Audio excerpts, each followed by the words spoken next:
కామారెడ్డి జిల్లాలో పార్లమెంట్ ఎన్నికల ప్రచారం జోరందుకుంది. జహీరాబాద్ పార్లమెంట్ నియోజకవర్గ కాంగ్రెస్ అభ్యర్థి మదన్ మోహన్ ప్రచారంలో దూకుడు పెంచారు. నియోజకవర్గంలో నిరుద్యోగ సమస్య, రైతుల సమస్యలు అధికంగా ఉన్నాయని, తనను గెలిపిస్తే 200 కోట్ల నిధులు కేంద్రం నుంచి తెచ్చి అభివృద్ధి చేస్తానంటున్న మదన్ మోహన్ రావుతో మా ప్రతినిధి Srinivas face to face. Kamareddy జిల్లాలో ఎన్నికల ప్రచారం జోరందుకుంది. జహీరాబాద్ పార్లమెంటు నియోజకవర్గంలో మార్పు కోసం మదన్ మోహన్ అనే నిదానంతో విస్తృతంగా పర్యటించి ప్రజా సమస్యలు తెలుసుకుంటూ ఈసారి ఒక్కసారి అవకాశం ఇచ్చి తనను ఆశీర్వదిస్తే జహీరాబాద్ నియోజకవర్గాన్ని అభివృద్ధి చేస్తానంటున్నటువంటి కాంగ్రెస్ ఎంపీ అభ్యర్థి మదన్ మోహన్ మనతో ఉన్నారు. ఆయనతో మాట్లాడే ప్రయత్నం చేద్దాం. సార్, 7 నియోజకవర్గాలు ఇప్పుడు విస్తృతంగా మీరు పర్యటిస్తున్నారు. ప్రజా సమస్యలన్నీ మీకు తెలుస్తున్నాయి. ప్రజల నుండి ఎలాంటి స్పందన లభిస్తుంది? మీరు గెలిస్తే ఎలాంటి అభివృద్ధి పనులు చేస్తామని హామీ ఇస్తున్నారు? జహీరాబాద్ పార్లమెంట్ నియోజకవర్గం కాంగ్రెస్ అభ్యర్థిగా మదన్ మోహన్ పోటీ చేస్తున్నా. అయితే ఈ నియోజకవర్గం నాకు పాత నియోజకవర్గం. ఎందుకంటే నేను ఇక్కడే కామారెడ్డిలో పుట్టి ఎల్లారెడ్డి ఒక అసెంబ్లీ కాన్స్టిట్యున్సీలో ఇక్కడ ఎర్రపాడులో పెరిగినాను కనుక ఈ ప్రాంతం నాకు బాగా సుపరిచితం. నేను ఇక్కడ వాడిని, ఈ గడ్డ వాడిని, లోకల్ వాడిని. నేను గత 2013లో నేను సైకిల్ యాత్ర చేసి 700 నుంచి 800 గ్రామాలు మొత్తం తిరిగిన, తాండలలో పడుకున్నా. నాకు మొత్తం ఈరోజు గల్లీ నుంచి ప్రతి గల్లీ, ప్రతి మోరీ వరకు నాకు ఈరోజు సమస్యలు తెలుసు. ఈరోజు ఇక్కడ బీబీ పాటిల్ ఉన్నాడు. ఎందుకంటే ఇంతకుముందు మొన్ననే ఎంపీగా చేసిండు. ఆయన ఎక్కడో బాంబేలో ఉంటాడు, మహారాష్ట్ర. తన పక్క ఊరు, ఆయన మా ఊరు కాదు. ఇక్కడ ఆయన తెలుగు రాదు ఆయనకు. ఆయన ఈ 5 సంవత్సరాల్లో ఏ ఒక్క ప్రజల్ని, గరీబోళ్ళు కానీ ఎవరిని కానీ సమస్యలు పట్టించుకోలేదు. విపరీతంగా నిరుద్యోగం, దరిద్రం తాండాలుతున్నది. ఇక్కడ పిల్లలకు ఉద్యోగాలు లేవు. పిల్లలకు మొన్న మేము టాటా జాబ్ మేళ కామారెడ్డిలో పెడితే 34,000 మంది పిల్లలు వచ్చారు. మరి నిరుద్యోగం అనేది ఉంది.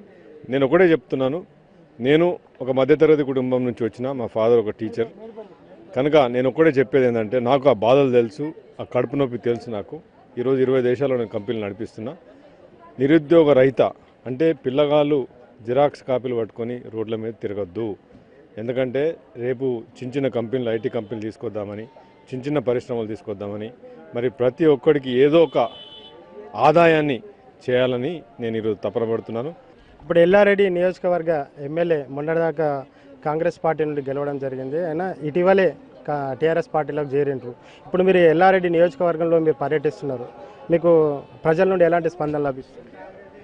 ఎల్లారెడ్డి నియోజకవర్గం అంటే ఆయనను పాపం గరీబోడని, 4 సార్లు ఓడిపోయిండని, సెంటిమెంట్ అని, బాధతోని అందరూ కడుపు కట్టుకొని డబ్బులు వేసుకొని ఊరూరా తిరిగి ఆయనను గెలిపించారు. ఆయన ముఖంతో ఆయన గెలవలేదు. మార్పు కోసం మదన్ మోహన్ అని చెప్పేసి మీరు ప్రజల్లోకి వెళ్తున్నారు కదా, అసలు ఎలాంటి మార్పు ప్రజలకి మీరు ఎలాంటిది మార్పు చేయాలనుకుంటున్నారు? మార్పు అంటే మొట్టమొదటిగా ఈ ప్రాంతాన్ని ఇండస్ట్రియలైజ్, పరిశ్రమల ప్రాంతం చేయడము.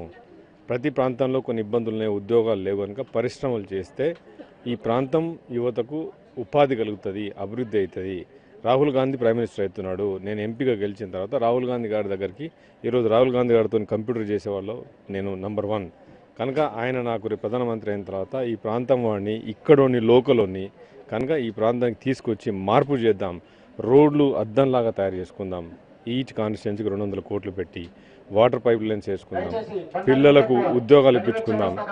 నియోజకవర్గానికి 200 కోట్ల రూపాయలు ప్రత్యేక నిధులు తీసుకొస్తా, రాహుల్ గాంధీ ప్రధానమంత్రి కాగానే ప్రత్యేక నిధులు తీసుకొచ్చి జహీరాబాద్ నియోజకవర్గంలోని అత్యధిక పరిశ్రమలను ఏర్పాటు చేసి జహీరాబాద్ పార్లమెంట్ నియోజకవర్గాన్ని అభివృద్ధి చేస్తానంటున్నారు మదన్ మోహన్ గారు. వీడియో జర్నలిస్ట్ వినయ్తో శ్రీనివాస్, ఏబిఎన్ ఆంధ్రజ్యోతి, కామారెడ్డి జిల్లా.